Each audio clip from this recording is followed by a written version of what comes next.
When investigators confirmed that the alleged attackers behind the Bondi beach terror incident in Australia had travelled to the southern Philippines just weeks earlier, it immediately raised eyebrows. Why Mindanao? And is the region still a hub for Islamist extremism? To understand the concern, you have to look at the history of the southern Philippines.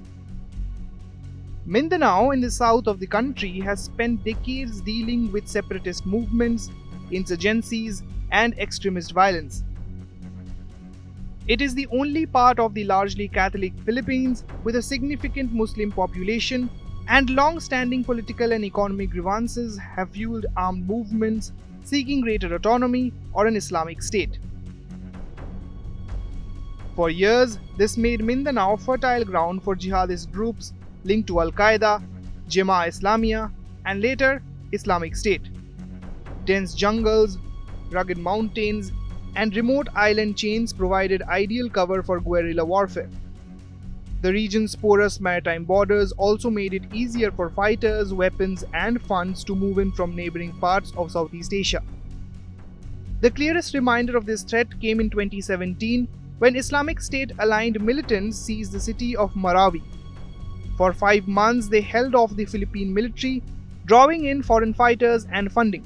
The battle left large parts of the city destroyed, displaced tens of thousands of people, and killed dozens. It remains the most serious jihadist uprising in the country's history. Since then, the picture has changed, but it has not completely disappeared.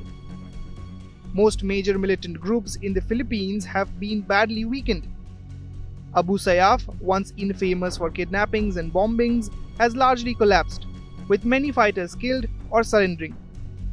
The Moro Islamic Liberation Front, which once fought this state, signed a peace deal in 2019 and now governs the Bangsamoro Autonomous Region of Muslim Mindanao, formally abandoning terrorism. Smaller groups still exist. The Bangsamoro Islamic Freedom Fighters operate in pockets of central Mindanao, though their numbers have fallen. The Maute group, also known as Jemaah Islamiyah, was central to the Marawi siege and has since been reduced to a limited presence.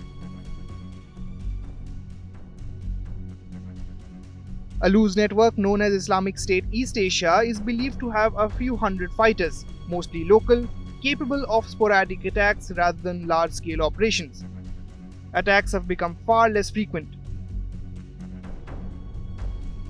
The deadliest in recent years include the 2019 twin church bombings in Jolo and a university bombing in Mindanao in late 2023. These incidents show that while the threat is diminished, it has not vanished. The Philippine government has responded with a mix of military pressure and legal tools. A sweeping anti-terror law passed in 2020 expanded state powers, while sustained operations have dismantled leadership networks and disrupted recruitment. So, is the southern Philippines still a terrorism hotspot? Not in the way it once was. Extremist groups no longer control territory or operate at scale. But Mindanao remains a sensitive region, with residual militant networks and ideological sympathy in certain areas. That's why any unexplained travel there attracts scrutiny. Investigators stress it is too early to draw conclusions.